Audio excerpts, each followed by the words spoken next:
പാലക്കാട് ഉപതെരഞ്ഞെടുപ്പിലെ എൻ.ഡി.എയുടെ സ്ഥാനാർത്ഥിയും അതുപോലെ തന്നെ ബി.ജെ.പിയുടെ സംസ്ഥാന ജനറൽ സെക്രട്ടറിയുമായിട്ടുള്ള സി കൃഷ്ണകുമാർ റിപ്പോർട്ടറൊപ്പം ചേരുകയാണ്. ഇപ്പോൾ തെരഞ്ഞെടുപ്പ് കഴിഞ്ഞു, വിലയിരുത്തലെല്ലാം കഴിഞ്ഞിട്ടുണ്ട്.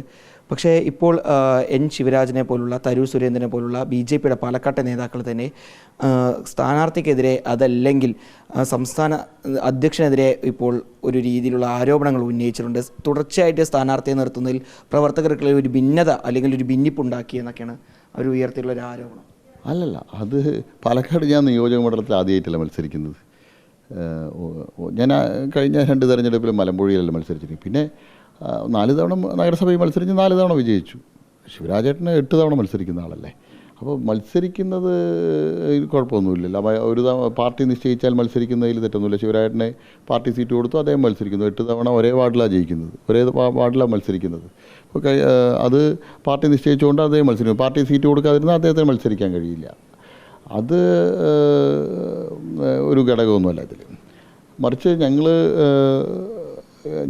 ഞാൻ സ്ഥാനാർത്ഥിയാവാൻ ഞാൻ ഒരാളോടും എനിക്ക് സ്ഥാനാർത്ഥിയാവണം പറഞ്ഞില്ല. പാർട്ടി അഭിപ്രായങ്ങൾ ചോദിച്ചു, കുമ്മനം രാജേട്ടൻ വന്ന അഭിപ്രായങ്ങൾ ചോദിച്ചു, കോർ കമ്മിറ്റിയിൽ ചർച്ച ചെയ്തു, സെൻട്രൽ പാർലമെൻ്ററി ബോർഡിലേക്ക് അയച്ചു.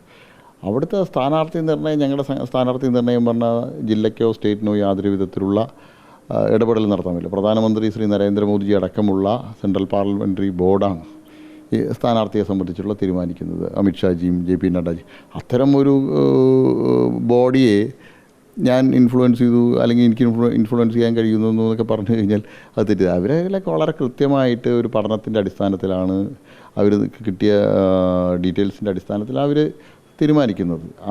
അങ്ങനെ പ്രാദേശികമായിട്ടുള്ള ഒരാൾ സ്ഥാനാർത്ഥിയാവട്ടെ എന്നുള്ളതിലാണ് കഴിഞ്ഞ ലോക്സഭാ തെരഞ്ഞെടുപ്പിൽ മത്സരിച്ച ഒരാൾ സ്ഥാനാർത്ഥിയാവട്ടെ എന്നുള്ള തീരുമാനത്തിൻ്റെ അടിസ്ഥാനത്തിലായിരിക്കും എന്നെ സ്ഥാനാർത്ഥിയായി നിശ്ചയിച്ചതെന്ന് ഞാൻ വിചാരിക്കുന്നു. ഈ പ്രവർത്തകർക്ക് അല്ലെങ്കിൽ അതായത് ഇപ്പോൾ ഈ സന്ദീപ് പോയപ്പോൾ അവരെ പിടിച്ചു നിർത്തില്ല, അതേപോലെ തന്നെ പ്രവർത്തകരുടെ വിഷയങ്ങൾ വരുമ്പോൾ കൃത്യമായ ഒരു ഇടപെടൽ ജില്ലാ നേതൃത്വത്തിൻ്റെ അല്ലെങ്കിൽ സംസ്ഥാന നേതൃത്വത്തിൻ്റെ ഭാഗത്ത് ഉണ്ടാവുന്നില്ല എന്നാണ് തരൂർ സുരേന്ദ്രനെ പോലുള്ളവരെ കാര്യം. അല്ല, അത് തെറ്റാണ്. കാരണം BJPയുടെ സംസ്ഥാന ജനറൽ സെക്രട്ടറി സുധീർ അടക്കമുള്ള ആളുകൾ, RSSൻ്റെ മുതിർന്ന കാര്യകർത്താവ് ജയകുമാർജി അടക്കമുള്ള ആളുകൾ അദ്ദേഹത്തെ വീട്ടിൽ പോയി കണ്ടതാണല്ലോ. അപ്പോൾ പിടിച്ചു നിർത്താൻ എല്ലാം അല്ലെങ്കിൽ അവരുടെ കാര്യങ്ങൾ അവരുടെ എന്താ പ്രശ്നങ്ങൾ ചോദിക്കാനും അതിന് പരിഹാരം അല്ലെങ്കിൽ അതിനുള്ള എന്തെങ്കിലും വിഷമങ്ങളുണ്ടെങ്കിൽ അത് തീർക്കാനുള്ള ശ്രമമൊക്കെ നടത്തി. പക്ഷേ വേറെ ഒരു എന്തെങ്കിലും പ്രതിഫലത്തിൻ്റെ പേരിൽ മാറാൻ തീരുമാനിച്ച ഒരാളെ ഒരിക്കലും ആർക്കും പിടിച്ചു നിർത്താൻ കഴിയില്ല. അതാണല്ലോ സംഭവിച്ചത്. അല്ലാതെ എത്രയോ വിഷമങ്ങളുള്ള എന്തെങ്കിലും മാനസികമായിട്ട് വിഷമങ്ങളുള്ള ആളുകൾ എല്ലാ പാർട്ടിയിലും ഉണ്ട്, BJPയിലും ഉണ്ടാവും. കാരണം പൊതുപ്രവർത്തനത്തിൻ്റെ അടിയിൽ താൻ വിചാരിക്കുന്ന രീതിയിൽ കാര്യങ്ങൾ നടന്നില്ലെങ്കിൽ സ്വാഭാവികമായിട്ട് എല്ലാവർക്കും വിഷമമുണ്ടാവും. എനിക്കും വിഷമങ്ങൾ ഉണ്ടാവാറില്ലേ. അത് ഏതെങ്കിലും ഒരു ചെറിയ കാര്യത്തിൻ്റെ പേരിൽ ഉപേക്ഷിക്കേണ്ടതാണ് ആശയവും ആദർശമൊക്കെ. അത്തരം ഉപേക്ഷിച്ച് പോകുന്ന ആളുകൾക്ക് വേറെ പല ഉദ്ദേശങ്ങളായിരിക്കും. ചെറിയ ഒരു വേദിയിൽ കസേര കിട്ടിയില്ല, അതൊരു റീസണാണോ? ഞാൻ അങ്ങനെയാണെങ്കിൽ 2000 പോയത് കൊണ്ട് വോട്ട് കുറഞ്ഞു അത്തരത്തിൽ ഒരിക്കലും സംഭവിക്കില്ല. BJPയിൽ അങ്ങനെ ഏതെങ്കിലും ഒരു വ്യക്തി പോയതുകൊണ്ട് BJPയുടെ വോട്ട് ബേസിൽ യാതൊരുവിധ കുറവുമില്ല. ബാക്കി അവർക്ക് ക്ലെയിം ചെയ്യാം.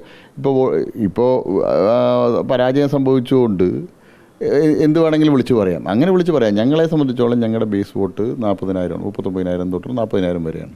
ശ്രീമതി ശോഭാ സുരേന്ദ്രൻ മത്സരിച്ച സമയത്ത് 2016 കിട്ടിയിരിക്കുന്ന വോട്ടും ഇത് തന്നെയാണ്. അന്ന് 77.6% പോളിംഗ്, ഇന്ന് 70%. പക്ഷേ അന്ന് അതേ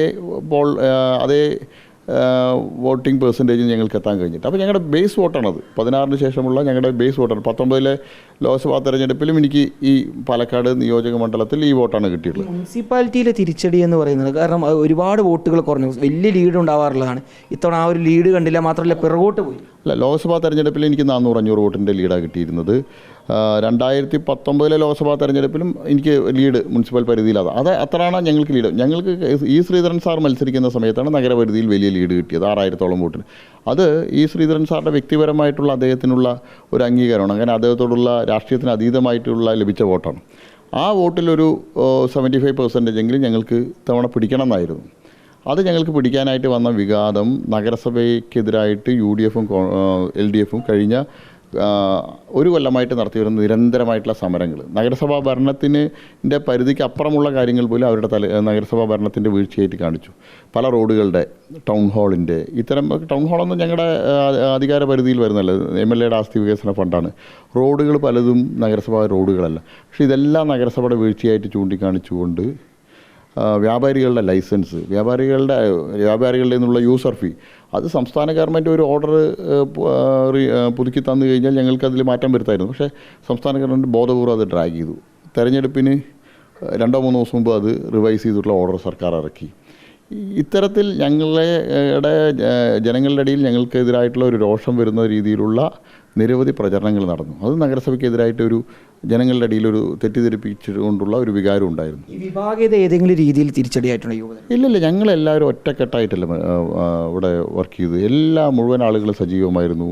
കൃത്യമായിട്ട് മുഴുവൻ സംഘപരിവാർ പ്രസ്ഥാനങ്ങളുടെയും കാര്യകർത്താക്കളുടെ മേൽനോട്ടത്തിലാണ് നടന്നത്. അഹോരാത്രം എല്ലാവരും ഓടി നടന്ന് പണിയെടുത്തിട്ടുണ്ട്. ഞാൻ പറഞ്ഞില്ലേ, ഞങ്ങളുടെ കേഡർ വോട്ട് കിട്ടി. ഞങ്ങൾക്ക് കിട്ടേണ്ട ഒരു സിമ്പതൈസേഴ്സിൻ്റേതായിട്ടുള്ള അല്ലെങ്കിൽ നിഷ്പക്ഷരായിട്ടുള്ള ഒരു വിഭാഗം വോട്ടുകൾ ഞങ്ങൾക്ക് ഇത്തവണ ലഭിച്ചില്ല. അതിന് കാരണം ഇത്തരത്തിലുള്ള ദുഷ്പ്രചരണം അത് പഞ്ചായത്തുകളെയും ബാധിക്കുന്നുണ്ട്. കാരണം പ്രായിരിയും മാത്തൂരും കണ്ണാടി പഞ്ചായത്തിലെ ഒരു 60-70% ആളുകൾ ഈ പാലക്കാട് നഗരത്തിലെ വിവിധ സ്ഥാപനങ്ങളിൽ ജോലി ചെയ്യുന്ന ആളുകളാണ്, അല്ലെങ്കിൽ നഗരത്തിൽ വന്നു പോകുന്ന ആളുകളാണ്. അവരുടെ ഇടയിൽ ഈ പ്രചരണം എത്തി. ഞാൻ ആ ക്യാമ്പയിന് പോകുമ്പോഴൊക്കെ അറിയാം, എന്താ ടൗൺ ഹാൾ BJP നേരാക്കാത്തത്, അല്ലെങ്കിൽ ഇന്ന പ്രശ്നങ്ങൾ എന്താ റോഡ് ഇങ്ങനെ. ഇപ്പോൾ ഈ ഇലക്ഷന് തൊട്ട് മുമ്പായിട്ട് കോൺഗ്രസ് ഒരു സമരം ചെയ്തു വിക്ടോറിയ കോളേജിനടുത്ത്. അത് PWD റോഡാണ്. അതിൽ PWD റോഡിൽ ഓട്ടയടക്കൽ സമരം.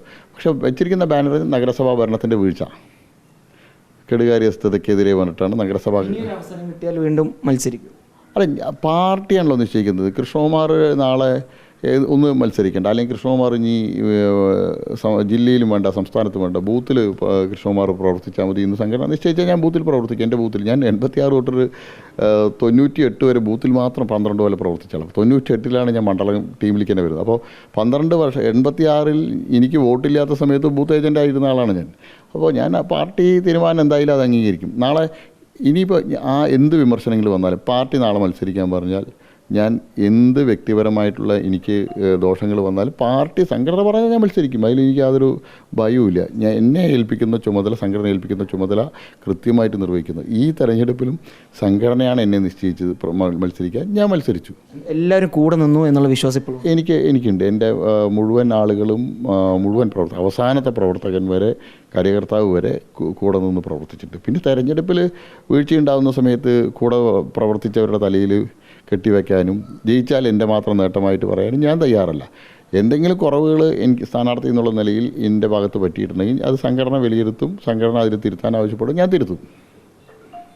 സി കൃഷ്ണകുമാർ അദ്ദേഹത്തിൻ്റെ ഈ ഉപതെരഞ്ഞെടുപ്പിൻ്റെ ഈ ഫലം വന്നതിന് ശേഷമുള്ള കാര്യങ്ങൾ വ്യക്തമാക്കുകയായിരുന്നു. വീഡിയോ ജേർണലിസ്റ്റ് വിനു സിക്കൊപ്പം റിപ്പോർട്ടർ ഇക്ബാൽ ആർക്കൽ, റിപ്പോർട്ടർ പാലക്കാട്.